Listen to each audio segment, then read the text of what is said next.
We're reading in the romance novel, Engaged to be Married, Chapter 17, Travelogue, May 31st to June 2nd. The days are passing by too quickly.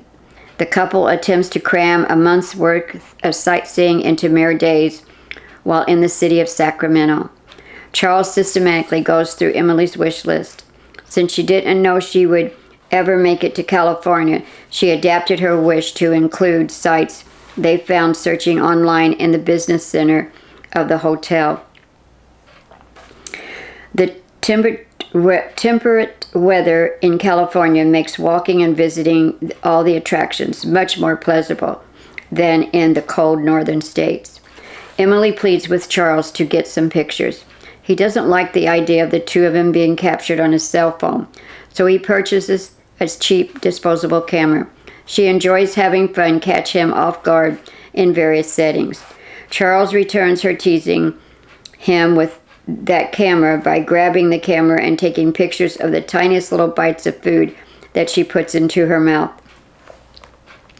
They ultimately wise up in deciding it's best to order one plate of food and simply share that meal. They have finally gotten to the greatly anticipated visit of the zoo. After a few hours of walking around, Emily sits down by the seals to rest for a few minutes. Massive mammals splash water at one another. Play seems a common occurrence with them. However, sunning on huge rocks consumes the majority of those massive creatures' waking hours. Just look at them. Such lazy bums they are. Emily sounds as if she's almost jealous. Someone comes by and feeds them and puts in fresh water for them and brings in their girls. And they are easy targets for finding mates to screw around with, and all that just handed to them on a silver platter. Charles thinks he's finished her sentence. What did you say? Another old saying. Wow, old man, she laughs and punches him. Guess I walked straight into that one. But what a charmed life they have, huh? Charles becomes philosophical then. Yeah, our lives can be tough, but I don't think I'd like to have their lives either. No incentive to get up or even to move much. It has to get rather boring just lying there, getting fatter and lazier by the days. No goals, no purpose. You really thrive on those kind of things, don't you, Charlie? She thinks again. Hey, have you made little old me one of your goals to conquer? Indeed I have. You are my newest conquest, he smiles. Emily knows what he means, but teases it anyway. Why, you Casanova, you. No, not that way. Geez, Em, he reiterates. There's just something about you that doesn't add up. Em, I am an accountant. I have to make you add up. You have to add up to something.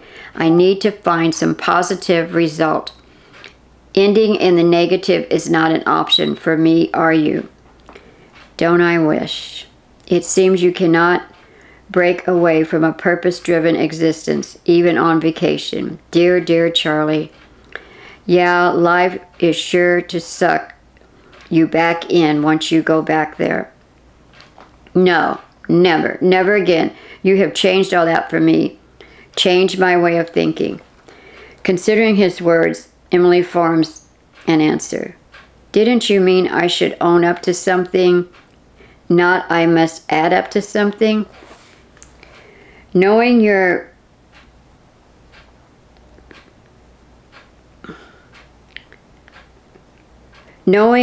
that you go for petty crimes, that could work too. The confession. But no, it was not intended on my part. Right. Again, Emily thinks on what to say and how to say it. Okay, how does that saying go? Take the person away from the farm, but you can't take the farm away from the person? You have to know that old saying, right? It goes something like that. I get your meaning. And yeah, guilty as charged. Numbers, getting results are basically embedded in my DNA. She pokes her finger in his chest. Just how much of a break and drastic change are you planning on getting out of this trip, Charlie? I think more than ever, you're only doing a good job of fooling yourself. He defends his change of heart and plans. Honestly, actually, I had no plans to speak of. I was going to float from city to city and try not to think about anything in particular. And I was going to do it all alone. Well, you tried your best. You ignored me for a few miles. Right. But then you came along, and for reasons I can't explain, I discovered that I really like your company. Being alone wasn't what it was cracked up to be then, not for you. Hey, you wanted to be alone too, and yet you also saddled up and decided to ride off into the sunset with me. Again, we are breaking even here, I say. Everything has to add up with you, doesn't it? What strange mind is concealed in that handsome head of yours? But I do have to agree, I guess, though I had plans to get away from a couple of specific someones. Oh, wait, you did too, her and her mother. Emily chuckles. Em, you were entirely right on when you said we are doing the same thing for the same reasons. He conceded to her wisdom finally. Maybe, maybe not, but close though, real close. I thought going it alone was the only way. Definitely was not my choice. It was more like determined for me. I'm on to a few clues of your mysterious self, Em. If you could, you would have brought someone else along then, only they didn't want to come? No. There really was no one special to even ask. Forced to remove myself from those two obsessive possessives. And now she's back to using riddles that I've got to try to figure out. Charles rubs his head. She thinks he's being silly. Okay. Well, in any case, a new purpose has found us, hasn't it? I think we were wallowing in our individual aloneness. She finishes his sentence for him. Emily successfully throws him off track yet another time with that line. Okay, frankly, yes. However, I refuse to be your own personal charity case, Charlie. Emily takes a breath and lies through her teeth. I didn't sign on with any real purpose in mind, you know. Well, me either. Life has seemed to hand us both a curveball. Am I right? Curveball. Well, maybe yes, but there's no pity party going on inside of me. He gets real honest with her. I know you don't have any of that going on here. You are more concerned for me than for yourself, and I appreciate that. And if you remember, I did say that you are my salvation. She feels guilty for not sharing the whole truth with Charles, but is afraid to hope for much out of the situation. She knows it will all end soon for them, one way or the other. You really think this was what? Our destiny? To meet the way we have met? Maybe the two of us are a coincidence happening to each other and nothing more. That can't be. Charles tries to reassure Emily. Paths are meant to cross. That's much more likely with the case here with us.